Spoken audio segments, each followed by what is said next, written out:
ಧನುರಾಶಿಯವರಿಗೆ August ತಿಂಗಳ ಮಾಸ ಭವಿಷ್ಯದಲ್ಲಿ ಶುಭ ವಿಚಾರಗಳು ಅಂದರೆ ಏನೇನು ಒಳ್ಳೆಯದಾಗಲಿದೆ ಅನ್ನುವಂಥದ್ದನ್ನು ಈ ವಿಡಿಯೋದಲ್ಲಿ ನಾನು ತಿಳಿಸಲಿದ್ದೇನೆ. ದಯವಿಟ್ಟು ಯಾರ್ಯಾರು ವಿಡಿಯೋ ನೋಡ್ತೀರಾ ಫಟಾಫಟ್ WhatsApp, Facebook, Messenger, Telegram, Instagram ಎಲ್ಲ ಕಡೆ ವಿಡಿಯೋನ ಶೇರ್ ಮಾಡಲಿಕ್ಕೆ ಮರಿಬಿಡಿ. ಪ್ರತಿಯೊಬ್ಬರಿಗೂ ವಿಡಿಯೋ ಲಿಂಕ್ ಹೋಗಬೇಕು, ಅವ್ರಿಗೆ ಗೊತ್ತಾಗಬೇಕು ಧನುರಾಶಿಯವರಿಗೆಲ್ಲ ಏನೇನು ಒಳ್ಳೆಯದಾಗಲಿದೆ ನನಗೆ ಆಗಸ್ಟ್ ತಿಂಗಳಲ್ಲಿ ಅಂತ, ಏನೇನು ಸಮಸ್ಯೆಗಳಾಗಬಹುದು ಅನ್ನುವ ಎಚ್ಚರಿಕೆಗಳ ವಿಡಿಯೋ ಇನ್ನೊಂದಿದೆ, ಅದು ಆಲ್ರೆಡಿ ಮಾಡಿದ್ದೀನಿ. ನೋಡಿಲ್ಲ ಅಂದರೆ ಇದೇ ಪೇಜಲ್ಲೋ ಚಾನಲಲ್ಲೋ ಇರ್ತದೆ, ದಯವಿಟ್ಟು ನೋಡ್ಕೊಳ್ಳಿ. ಇದು ಏನೇನು ಒಳ್ಳೆಯದಾಗಲಿದೆ ಅನ್ನತಕ್ಕಂಥ ವಿಡಿಯೋ ಆಗಿರುತ್ತೆ, ದಯವಿಟ್ಟು ಶೇರ್ ಮಾಡಿ ಆಯಿತಾ. ಪ್ರತಿಯೊಬ್ಬರು ಕಮೆಂಟಲ್ಲಿ ಹಾಕಿ ಓಂ ಗುರುಭ್ಯೋ ನಮಃ ಅಂತ. ಯಾಕಂತ ವಿಡಿಯೋ ಎಂಡಲ್ಲಿ ನಾನು ನಿಮಗೆ ತಿಳಿಸ್ತೇನೆ ಯಾಕೆ ಅಂಥೇಳಿ. ನೋಡಿ, ಬಹುಮುಖ್ಯವಾಗಿ ಏನೇನು ಒಳ್ಳೆಯದಾಗಲಿದೆ ಅನ್ನುವಂಥ ವಿಚಾರ ಬಂದಾಗ ಯಾವ ಗ್ರಹಗಳ ಬಲ ಸಿಗಲಿದೆ ಅನ್ನುವಂಥದ್ದು ನೋಡ್ಕೊಳ್ಬೇಕಾಗತ್ತೆ. ಆಗಸ್ಟ್ 15ನೇ ತಾರೀಕಿನಿಂದ ನಿಮಗೆ ರವಿ ಬಲ ಸಿಗುತ್ತೆ.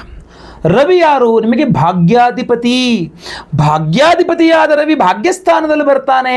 ಆದ್ದರಿಂದ ಧನುರಾಶಿಯವರಿಗೆ ಆಗಸ್ಟ್ 15ನೇ ತಾರೀಕಿನಿಂದಾಚೆಗೆ ಅದೃಷ್ಟ ಖುಲಾಯಿಸಲಿದೆ ಅಂತ. ಅಂದರೆ ಜೀವನದಲ್ಲಿ ಸ್ವಲ್ಪ ಅದೃಷ್ಟ ಅನ್ನುವಂಥದ್ದನ್ನು ನೀವು ಆಗಸ್ಟ್ 15ರ ನಂತರ ನೋಡ್ತೀರಾ. ಒಂದು 15 ದಿನ, ಒಂದು ತಿಂಗಳ ಹೆಚ್ಚು ಕಡಿಮೆ ನೋಡ್ತೀರಾ, ಸೆಪ್ಟೆಂಬರ್ 15 ತನಕ ನೋಡ್ತೀರಾ ನೀವು. ಸೊ ಇದೇನಾಗತ್ತೆ, ನಿಮಗೆ ಧನುರಾಶಿಯವರ ಬಹಳಷ್ಟು ಸಮಸ್ಯೆಗಳಿಗೆ ಇದೊಂದು ಉಪಾಯ, ಪರಿಹಾರೋಪಾಯದ ಥರ ರವಿ ಬಲ ಕೆಲಸ ಮಾಡುತ್ತೆ. ಅದೃಷ್ಟವಶಾತ್ ಆ ಕೆಲಸ ಆಯಿತು, ಅದೃಷ್ಟವಶಾತ್ ಈ ಕೆಲಸ ಆಯಿತು, ಲಕ್ ಬೈ ಚಾನ್ಸ್ ಅವ್ರು ಸಿಕ್ಕಿದ್ರು, ಇವ್ರು ಸಿಕ್ಕಿದ್ರು, ಅದಾಯಿತು ಇದಾಯಿತು, ಬರೀ ಅದೃಷ್ಟದ ಮೇಲೆ ಡಿಪೆಂಡ್. ಆಗಸ್ಟ್ 15ರ ತನಕ ವೆಯ್ಟ್ ಮಾಡಬೇಕು. 15ರ ನಂತರ ನಾನು ಹೇಳ್ತಾ ಇರುವಂಥದ್ದು ಈ ಪಿತ್ರಾರ್ಜಿತ ಆಸ್ತಿ ತಂದೆ ಜೊತೆಗೆ ಅಲ್ಲ ನಾನು ಹೇಳ್ತಿರೋದು, ತಂದೆ ಜೊತೆಗೆ ಅಷ್ಟು ಚೆನ್ನಾಗಿರಲ್ಲ. ಬಟ್ ಪಿತ್ರಾರ್ಜಿತ ಆಸ್ತಿ ಅದು ಭೂಮಿ ವಿಚಾರದಲ್ಲಾದರೆ, ದುಡ್ಡಲ್ಲ, ಮತ್ತು ಭೂಮಿಯ ವಿಚಾರದಲ್ಲೂ ಕೂಡ ಸ್ವಲ್ಪ ಕೂತ್ಕೊಂಡು ಮಾತಾಡ್ಕೊಂಡು ಸೆಟ್ ಔಟ್ ಮಾಡ್ಕೊಂಡ್ಬಿಡ್ಬೋದು. ಇಷ್ಟು ನಂಗೆ ಬರುತ್ತೆ, ಇಷ್ಟ ಈ ಭೂಮಿ ನಿಂದು ಇದಂದು ಅಂತ ನೀವು ಸೆಟ್ ಔಟ್ ಮಾಡ್ಕೊಂಡ್ಬಿಡ್ಬೋದು. ಯಾವುದು ನಿಮ್ಮದು, ಎಷ್ಟು ನಿಮ್ಮದು ಅಂತ ಮಾಡ್ಕೊಂಡ್ಬಿಡ್ಬೋದು ನೀವು. ಅಷ್ಟು ಕೂಡ ಅನುಕೂಲತೆಗಳು ಆಗಲಿದೆ. ನೀವು ರೈತರಾಗಿದ್ದರೆ, ಧನುರಾಶಿ ರೈತರಾಗಿದ್ದರೆ, ರಿಯಲ್ ಎಸ್ಟೇಟ್ ಮಾಡೋರಾಗಿದ್ದರೆ, ಕೃಷಿಕರು ರೈತರು ಆಯಿತು, ಆಮೇಲೆ ನೀವು ಸಾಫ್ಟ್ವೇರ್ ಇಂಜಿನಿಯರ್ ಆಗಿದ್ದರೆ, ಅಥವಾ ದವಸ ಧಾನ್ಯ ಮಾರಾಟ ಮಾಡೋ ಜನರಲ್ ಸ್ಟೋರ್ಸ್ ಇಡುವಂಥ ಧನುರಾಶಿಯವರಾಗಿದ್ದರೆ, electrics and electronics service, sales service ಇತ್ಯಾದಿ ಮಾಡೋರಾಗಿದ್ದರೆ ಎಲ್ಲರಿಗೂ ಸಹ ಅಷ್ಟೇ ಬಂತು. ಧನುರಾಶಿಯವರಾಗಿದ್ದರೆ ನೀವು ಈ ವೃತ್ತಿಯಲ್ಲಿ ಮಾಡ್ತಕ್ಕಂಥವ್ರಿಗೆ ಸ್ವಲ್ಪ ಅನುಕೂಲತೆಗಳು ಜಾಸ್ತಿ ಇದೆ. ಅದು ಪಂಚಮಾಧಿಪತಿಯಾದಂತಹ ಕುಜನ ಬಲವೂ ನಿಮಗೆ ಸಿಗಲಿದೆ. ಆದ್ದರಿಂದ ಸ್ವಲ್ಪ ನಿಮ್ಮ ಗುಣ ಸ್ವಭಾವ ಬಿಟ್ಟು, ಅಂದರೆ ನೀವೊಂದು ಸ್ವಲ್ಪ ನಾರ್ಮಲಿ ಶಾಂತವಾದ ಗುಣ ಸ್ವಭಾವ ನಿಮ್ಮದು, ಅದು ಬಿಟ್ಟು ಸ್ವಲ್ಪ ನೀವು ಅಗ್ರೆಷನ್ನಿಂದ ವ್ಯವಹಾರ ಮಾಡ್ತೀರಾ. ಬಟ್ ಆ ಅಗ್ರೆಷನ್ನಿಂದ ನಿಮ್ಮ ಹೊಸದಾದ ಅಗ್ರೆಷನ್ ನೋಡಿ ನಿಮ್ಮ ಹಲವಷ್ಟು ಕೆಲಸ ಕಾರ್ಯಗಳು ಆಗ್ಬಿಡುತ್ತೆ. ಏನು ಹಿಂಗೆ ಅಗ್ರೆಸಿವ್ ಆಗ್ಬಿಟ್ಟಿದ್ದಾರಪ್ಪ, ಮೊದಲು ಕೆಲಸ ಮಾಡ್ಕೊಟ್ಬಿಡಿ ಅಂತ ಹೇಳ್ಬಿಟ್ಟು ಸಡನ್ನ ನಿಮ್ಮ ಕೆಲಸಗಳನ್ನು ಮಾಡ್ಕೊಟ್ಬಿಡ್ತೀವಿ. ನೀವು ಅನ್ಕೊಂತೀರಾ, ಓಹೋ ನಾವು ಸಾಧು ಪ್ರಾಣಿ ಥರ ಇದ್ದರೆ ಆಗಲ್ಲ, ಹಿಂಗೆ ಆಡಿದ್ರೆ ನಮ್ಮ ಕೆಲಸ ಮಾಡ್ಕೊಡೋದು ಇವರು ಅಂತ. ಸೊ ಆ ಥರನೂ ಕೆಲವಿಷ್ಟು ಆಗುತ್ತೆ. ಯಾವುದೋ ಸೈಟ್ ಸೇಲ್ಗೆ ಇಟ್ಟಿದ್ದೀರಾ, ಸೇಲ್ ಆಗಿಬಿಡುತ್ತೆ. ಯಾವುದೋ ಸೈಟ್ ಪರ್ಚೇಸ್ ಓಡಾಡ್ತಾ ಇದ್ದೀರಾ, ಪರ್ಚೇಸ್ ಆಗಿಬಿಡುತ್ತೆ. ಸೊ ಅದೆಲ್ಲ ವಿಚಾರಗಳಲ್ಲಿ ಹೋಟೆಲ್ ನಡೆಸ್ತಾ ಇದ್ದೀರಾ, ನೀವು ತುಂಬ ಚೆನ್ನಾಗಿ ನಡೆಸ್ಬೋದು. ಬೇಕ್ರಿ, ಹೋಟ್ಲು ಇತ್ಯಾದಿಗಳು ನಡೆಸ್ತಾ ಇರುವಂಥ ಧನುರಾಶಿಯರಾದರೂ ಕೂಡ ತುಂಬ ಚೆನ್ನಾಗಾಗತ್ತೆ, ಅದೇನು ತೊಂದರೆ ಇಲ್ಲ. ಗೊತ್ತಾಯ್ತಲ್ವಾ? ಇಲ್ಲಿ ನೀವು ಗಮನಿಸಬೇಕಾಗಿರ್ತಕ್ಕಂಥ ಇನ್ನೊಂದು ವಿಚಾರ ಅಂದರೆ ಸರ್ಕಾರದಿಂದ ಸ್ವಲ್ಪ ಅನುಕೂಲತೆಗಳಿದೆ. ಯಾವುದೋ ಇದು ಬರಬೇಕು, ರಿಟರ್ನ್ಸ್, ಯಾವುದಾದ್ರು GST ರಿಟರ್ನ್ಸ್ ಬರಬೇಕು, ಅಥವಾ ಯಾವುದೋ ಒಂದು ರಿಫಂಡ್ ಆಗಬೇಕು ಯಾವ್ದಾದ್ರು, ಅಥವಾ ಯಾವುದೋ ಒಂದು ಸರ್ಕಾರದಿಂದ ಯಾವುದೋ ಲೆಟ್ರು, ಪರ್ಮಿಷನ್ ಲೆಟ್ರು ಅದು ಇದು ಬರಬೇಕು. ಆಗಸ್ಟ್ 15ರ ನಂತರ ಪ್ರಯತ್ನ ಮಾಡಿದ್ರೆ ಈ ಎಲ್ಲ ವಿಚಾರಗಳಲ್ಲೂ ನಿಮಗೆ ತುಂಬ ಅನುಕೂಲತೆಗಳು ಚೆನ್ನಾಗಿ ಕಂಡು ಬರ್ತಾ ಇದೆ. ನಿಮ್ಮ ಕಷ್ಟ ಯಾರ ಕಣ್ಣಿಗೂ ಬೀಳ್ತಾ ಇಲ್ಲ ಅನ್ನೋ ದುಃಖ ಇದೆಯಲ್ಲ, ಅಥವಾ ನಿಮ್ಮ ಶ್ರಮ ಯಾರ ಕಣ್ಣಿಗೂ ಬೀಳ್ತಾ ಇಲ್ವೋ ದುಃಖ ಇದೆಯಲ್ಲ ನಿಮಗೆ, ಅದು ಈ ಆಗಸ್ಟ್ ತಿಂಗಳಲ್ಲಿ ಒಂದು ಆಗಸ್ಟ್ 10-12ನೇ ತಾರೀಕಿನ ನಂತರ ಸ್ವಲ್ಪ ನಿಮ್ಮ ಶ್ರಮ ಎಲ್ಲರ ಕಣ್ಣಿಗೂ ಬೀಳುತ್ತೆ. ಇಲ್ಲಪ್ಪ ಇವರು ತುಂಬ ಕಷ್ಟಪಡ್ತಾ ಇದ್ದಾರೆ, ಇಲ್ಲಪ್ಪ ಈ ಅಮ್ಮ ತುಂಬ ಕಷ್ಟಪಡ್ತಾ ಇದ್ದಾರೆ, ಇದು ಗಂಡಸರಾಗಲಿ ಹೆಂಗಸರಾಗಲಿ ನಿಮ್ಮ ಕಷ್ಟ ಎಲ್ಲರ ಕಣ್ಣಿಗೂ ಬೀಳುತ್ತೆ. ಅದೊಂದು ಸಮಾಧಾನ.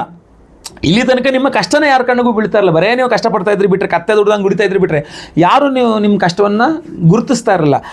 ಆಗಸ್ಟ್ ತಿಂಗಳಲ್ಲಿ ಗುರುತಿಸುವ ಸಾಧ್ಯತೆ ಚೆನ್ನಾಗಿದೆ. ಸೊ ಗುರುತಿಸೋದಷ್ಟೇ ಅಲ್ಲ, ಹೇಳ್ತಾರೆ ನಿಮ್ಮ ಹತ್ರ, ಎಸ್ ನೀವು ಕಷ್ಟಪಡ್ತಿದ್ದಾರೆ, ವೆರಿ ಗುಡ್, ಮಾಡ್ಕೊಂಡು ಹೋಗಿ ಅಂತ ಬೆಂತಡ್ತಾರೆ. ಸೊ ಅದೆಲ್ಲ ಕೆಲವಿಷ್ಟು ಸಮಾಧಾನಕರವಾಗಿರುತ್ತೆ. ಬಟ್ ಏನಂದರೆ ಗುರುಬಲ ಇಲ್ಲ ಅನ್ನುವಂಥ ದುಃಖ ಇರುತ್ತೆ. ಸೊ ಗುರುಬಲ ನಿಮಗೆ ಸಿಕ್ಕಿದ್ರೆ ಇನ್ನೂ ತುಂಬ ಚೆನ್ನಾಗಿ ಕೆಲಸ ಮಾಡ್ತೀರಿ ನೀವು. ಸೊ ಗುರುವಿನ ಅನುಗ್ರಹ ವಿಶೇಷವಾದಂತಹ ದಿವಸ ಮಾಡಿದಾಗಲೇ ನಿಮಗೆ ಆಗಸ್ಟ್ ಅಥವಾ ಅದರ ನಂತರ ದಿನಗಳಲ್ಲಿ ತುಂಬ ಅನುಕೂಲ ಆಗ್ತದೆ. ಅದಕ್ಕೋಸ್ಕರ ಒಂದು ವಿಶೇಷವಾದ ಪರಿಹಾರ ನಿಮಗೋಸ್ಕರ ನಾವು ಮಾಡಿ ವಿಶೇಷವಾದ ಪ್ರಸಾದವನ್ನು ಕೊಡ್ತಾ ಇದ್ದೇವೆ ನಾವು. ಜುಲೈ 29ನೇ ತಾರೀಕು ಬುಧವಾರ ಹುಣ್ಣಿಮೆ, ಗುರುಪೂರ್ಣಿಮೆ, ಬಹಳ ವಿಶೇಷವಾಗಿರ್ತಕ್ಕಂಥ ದಿವಸ. ಅದಕ್ಕೆ ನಾನು ಗುರುಭ್ಯೋ ನಮಃ ಅಂತ ಕಮೆಂಟ್ ಮಾಡಿ ಅಂತ ಪ್ರತಿಯೊಬ್ಬರಿಗೂ ಹೇಳ್ತಾ ಇರ್ತಕ್ಕಂಥದ್ದು. ಏನಕ್ಕೆ ಅಂದರೆ ಇದು ಕಾರಣಕ್ಕೆ, ಗುರುಪೂರ್ಣಿಮೆ ವರ್ಷಕ್ಕೆ ಒಮ್ಮೆ ಬರತಕ್ಕಂಥ ಆಷಾಢ ಪೌರ್ಣಿಮಾ, ಗುರುಪೂರ್ಣಿಮಾ ಜುಲೈ 29ನೇ ತಾರೀಕು ಬುಧವಾರ. ಸೊ ಈ ಗುರುಪೂರ್ಣಿಮೆಯ ದಿವಸ ನಮ್ಮ ಯಾಗಶಾಲೆಯಲ್ಲಿ ನಾವು ವಿಶೇಷವಾಗಿ ಸಹಸ್ರ ಗುರು ಶಾಂತಿ ಹೋಮ 1008 ಸಂಖ್ಯೆಯಲ್ಲಿ ಗುರುಗ್ರಹಕ್ಕೆ ವಿಶೇಷವಾಗಿ ಹೋಮವನ್ನು ಮಾಡ್ತಾ ಇದ್ದೇವೆ. ಗುರು ದತ್ತಾತ್ರೇಯರ ಹೋಮವನ್ನು ಮಾಡ್ತಾ ಇದ್ದೇವೆ.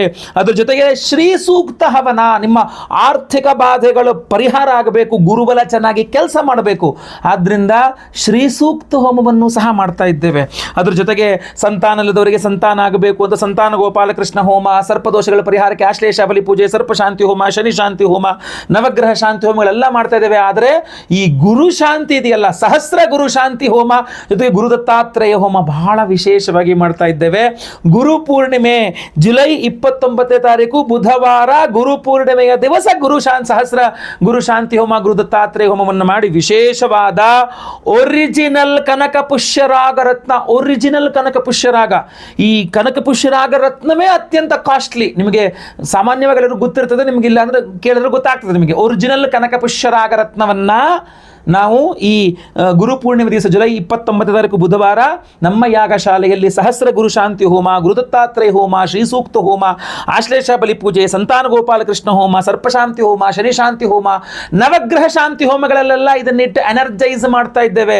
ಅದು ಒಂದು ಸಲ ಎನರ್ಜೈಸ್ ಅಲ್ಲ, ಇದಾಗಲೇ ಇದನ್ನು ನಾನು ವಿಶೇಷವಾಗಿ ಈ ವಿಡಿಯೋ ಅಂಡಲ್ಲಿ ನಿಮಗೆ ಅದನ್ನು ತೋರಿಸ್ತೇವೆ. ನರಸೋಭಾವಾಡಿ, ಅದ್ಭುತವಾಗಿ ನರಸಿಂಹ ಸರಸ್ವತಿಗಳ ಒಂದು ಸನ್ನಿಧಾನ, ಆ ಗುರುಗಳ ಒಂದು ಸನ್ನಿಧಾನದಲ್ಲಿ ಅಲ್ಲಿಗೆ ಹೋಗಿ ನರಸೋಭಾವಾಡಿಗೆ ಹೋಗಿ ಅಲ್ಲಿ ಈ ರತ್ನಗಳನ್ನು, ಈ ಕನಕ ಪುಷ್ಯರಾಗ ರತ್ನಗಳನ್ನು ಅಲ್ಲೇ ಇಟ್ಟು ಪಾದಪೂಜೆ ಮಾಡಿಸಿ, ಅಲ್ಲಿ ಎನರ್ಜೈಸ್ ಮಾಡಿ, ಅಲ್ಲಿ ಮೂಲ ಇದ್ರ ಹತ್ರ ಇಟ್ಟು ಪೂಜೆ ಮಾಡಿಸ್ಕೊಂಡು, ಅಲ್ಲಿಂದ ಸಂಗಮ ಸ್ಥಾನ ಇದೆ, ಅಲ್ಲಿ ಪಂಚಗಂಗಾ ಹಾಗೂ ನದಿಗಳ ಸಂಗಮ ಇದೆ, ಆ ಸಂಗಮ ಸ್ಥಾನಕ್ಕೆ ಹೋಗಿ ಅಲ್ಲಿ ಕೂಡ ಪೂಜೆ ಮಾಡಿ ಎನರ್ಜೈಸ್ ಮಾಡಿಕೊಂಡು ಈ ಒಂದು ವಿಶೇಷವಾದ ಕನಕ ಪುಷ್ಯರಾಗ ರತ್ನಗಳನ್ನು ಮತ್ತೆ ಪುನಃ ನಮ್ಮ ಯಾಗಶಾಲೆಗೆ ತಂದಿದ್ದೇನೆ. ಈಗ ಮತ್ತೆ ಗುರುಪೂರ್ಣಿಮೆಯ ಒಂದು ಅದ್ಭುತವಾದ ದಿವಸ ಮತ್ತೆ ಪುನಃ ಇದನ್ನು ಎನರ್ಜೈಸ್ ಮಾಡ್ತೀವಿ. ಸೊ ಡಬಲ್ ತ್ರಿಬಲ್ ಎನರ್ಜೈಸ್ ಆದ ಈ ಒರಿಜಿನಲ್ ಕನಕ ಪುಷ್ಯರಾಗ ರತ್ನ, ಸಾಮಾನ್ಯವಾಗಿ ಒರಿಜಿನಲ್ ಕನಕ ಪುಷ್ಯರಾಗ ರತ್ನವೇ ತುಂಬ ಕಾಸ್ಟ್ಲಿ. ಅದರಲ್ಲೂ ನರಸೋಬಾವಾಡಿ ತನಕ ನೀವು ಮಹಾರಾಷ್ಟ್ರ ತನಕ ಹೋಗಿ ಅಲ್ಲಿ ಸಂಗಮ ಸ್ಥಾನ, ಗುರು ಸನ್ನಿಧಾನಗಳಲ್ಲಿ, ಪಾದಪೂಜೆಗಳಲ್ಲಿ ಅಲ್ಲಿಟ್ಟು ಎನರ್ಜೈಸ್ ಮಾಡ್ಕೊಂಡು ಬಂದು ಮತ್ತೆ ಪುನಃ ನಮ್ಮ ಯಾಗಶಾಲೆಯಲ್ಲಿ ಗುರುಪೂರ್ಣಿಮೆ ದಿವಸ ಮತ್ತೆ ಎನರ್ಜೈಸ್ ಮಾಡಿ ನಮಗೆ ನಿಮಗೆಲ್ಲರಿಗೂ ಸಹ ಸಂಕಲ್ಪ ಸೇವೆ ಮಾಡಿದವರಿಗೆ ಕೊಡ್ತಾ ಇದ್ದೇವೆ. ಸೊ ದಯವಿಟ್ಟು ಸ್ಕ್ರೀನ್ ಕಾಣುವಂಥ ನಂಬರ್ಗೆ ನಿಮ್ಮ ಹೆಸರು, ಗೋತ್ರ ಗೊತ್ತಿದ್ರೆ, ನಕ್ಷತ್ರ ಗೊತ್ತಿದ್ರೆ, ನಿಮ್ಮ ರಾಶಿ, ನಿಮ್ಮ ವಿಳಾಸ ಎಲ್ಲ ವಾಟ್ಸಪ್ ಮಾಡ್ಕೊಳ್ಳಿ. ತುಂಬಾ ಲಿಮಿಟೆಡ್ ಇದೆ. ಒರಿಜಿನಲ್ ಕನಕ ಪುಷ್ಯರಾಗ ರತ್ನವನ್ನ ನಾವು ನಮ್ಮ ಸಂಕಲ್ಪ ಸೇವೆ ಒಟ್ಟಿಗೆ ಪ್ರತಿಯೊಬ್ಬರಿಗೂ ಒಂದು ಸಂಕಲ್ಪ ಸೇವೆಗೆ ಒಂದು ಕನಕ ಪುಷ್ಯರಾಗ ರತ್ನವನ್ನು ಕೊಡ್ತಾ ಇದ್ದೇವೆ. ಗುರುಪೂರ್ಣಿಮೆಯ ವಿಶೇಷವಾದಂತಹ ಒಂದು ದಿನದ ಒಂದು ಸಂದರ್ಭದಲ್ಲಿ ಕೊಡ್ತಾ ಇರತಕ್ಕಂಥದ್ದು. ಎಲ್ಲ ಸಮಯ ಕೊಡ್ಲಿಕ್ಕೆ ಆಗುದಿಲ್ಲ, ಬಹಳ ಕಾಸ್ಟ್ಲಿ. ಇದನ್ನ ನಾನು ಉಂಗುರ ಎಲ್ಲ ಮಾಡಿಸ್ಕೊಡ್ಲಿಕ್ಕಂತೂ ಇನ್ನೂ ಕಷ್ಟ ಆಗ್ಬಿಡ್ತದೆ. ಸೊ ಅದರಿಂದಾಗಿ ಒರಿಜಿನಲ್ ಕನಕ ಪುಷ್ಯರಾಗವನ್ನು ಇಷ್ಟೆಲ್ಲ ಎನರ್ಜೈಸ್ ಮಾಡಿ ಕೊಡ್ತಾ ಇದ್ದೇನೆ. ನೀವು ಉಂಗುರವೋ ಡಾಲರೋ ಏನೋ ಏನಿಲ್ಲ ಅಂದ್ರೆ ನೀವು ಪಾಕೆಟಲ್ಲಿ ಕೂಡ ಇಟ್ಕೊಳ್ಬಹುದು, ನೀವು ಕಲೆಕ್ಷನ್ ಮಾಡಿ ನಿಮ್ಮ ಜೊತೆಗೆ ಇಟ್ಕೊಳ್ಬಹುದು. ಯಾವಾಗೂ ಸಹ ಗುರುಬಲ ಚೆನ್ನಾಗಿ ನಿಮಗೆ ಕೆಲಸ ಆಗಬೇಕು, ಒರಿಜಿನಲ್ ಗುರುಬಲದ ಶಕ್ತಿ ನಿಮಗೆ ಕೊಡತಕ್ಕಂಥ ಕನಕ ಪುಷ್ಯರಾಗ ಒರಿಜಿನಲ್ ರತ್ನ ಆಗಿರ್ತದೆ. ಸ್ಕ್ರೀನ್ ಮೇಲೆ ಕಾಣೋ ನಂಬರ್ಗೆ ಬೇಗ ಬೇಗ ನಿಮ್ಮ ಹೆಸರು, ಗೋತ್ರ ಗೊತ್ತಿದ್ರೆ, ನಕ್ಷತ್ರ ಗೊತ್ತಿದ್ರೆ ಹಾಗೂ ನಿಮ್ಮ ರಾಶಿ, ನಿಮ್ಮ ವಿಳಾಸಗಳನ್ನು ವಾಟ್ಸಪ್ ಮಾಡಿಕೊಂಡು ಸಂಕಲ್ಪ ಸೇವೆಗೆ ನಿಮ್ಮ ಹೆಸರು ಕೊಟ್ಕೊಳ್ಳಿ. ಖಂಡಿತವಾಗಿ ಒಳ್ಳೆಯದಾಗಲಿ. ಬನ್ನಿ ಈಗ ನಮ್ಮ ನರಸೋಬಾವಾಡಿ ಆ ಕ್ಷೇತ್ರ ದರ್ಶನ, ಗುರುಗಳ ದರ್ಶನವನ್ನು, ಸನ್ನಿಧಾನ ದರ್ಶನ ಮಾಡೋಣ. ಎಲ್ಲರಿಗೂ ಸಹ ಒಳ್ಳೆಯದಾಗಲಿ. ವಿಡಿಯೋ ಮಾತ್ರ ದಯವಿಟ್ಟು WhatsApp, Facebook, Messenger, Telegram, Instagram ಎಲ್ಲ ಕಡೆ ಸಾಮಾಜಿಕ ಜಾಲತಾಣಗಳ ವಿಡಿಯೋನ ಶೇರ್ ಮಾಡಲಿಕ್ಕೆ ದಯವಿಟ್ಟು ಮರಿಬೇಡಿ. ಮುಂದಿನದಲ್ಲಿ ಮತ್ತೆ ಪುನಃ ಸಿಗ್ತೇನೆ. ಎಲ್ಲರಿಗೂ ಒಳ್ಳೆಯದಾಗಲಿ. ಲೋಕ ಸಮಸ್ತ ಸುಖಿನೋ ಭವಂತು. ನಾರಾಯಣ ನಾರಾಯಣ ನಾರಾಯಣ. ನಮಸ್ಕಾರ ವೀಕ್ಷಕರೇ, ಗುರುಪೂರ್ಣಿಮೆಯ ವಿಶೇಷವಾದಂತಹ ದೇವತಾರಾಧನೆಗಳ ಪ್ರಸಾದ ಏನಿದೆ ಕನಕಪುಷ್ಯರಾಗ, ಆ ಕನಕಪುಷ್ಯರಾಗ ರತ್ನಗಳ ಅಭಿಮಂತ್ರಣೆಗೋಸ್ಕರವಾಗಿ ನಾನು ನರಸಿಂಹವಾಡಿ ನಮ್ಮ ಗುರು ದತ್ತಾತ್ರೇಯರ ಒಂದು ಸನ್ನಿಧಾನಕ್ಕೆ ಬಂದಿದ್ದೇನೆ. ನೀವು ಮುಂದೆ ಸ್ವಾಮಿಗಳ ದರ್ಶನ, ಕ್ಷೇತ್ರ ದರ್ಶನ, ನದಿ ಸ್ನಾನ ಹಾಗೂ ವಿಶೇಷವಾಗಿ ನಮ್ಮ ರತ್ನಗಳ ಅಭಿಮಂತ್ರಣೆ, ಪೂಜೆ ಇತ್ಯಾದಿ ಎಲ್ಲವನ್ನೂ ಸಹ ನೋಡ್ತಾ ಇದ್ದೀರಿ, ನೋಡ್ತೀರಿ ಸಹ.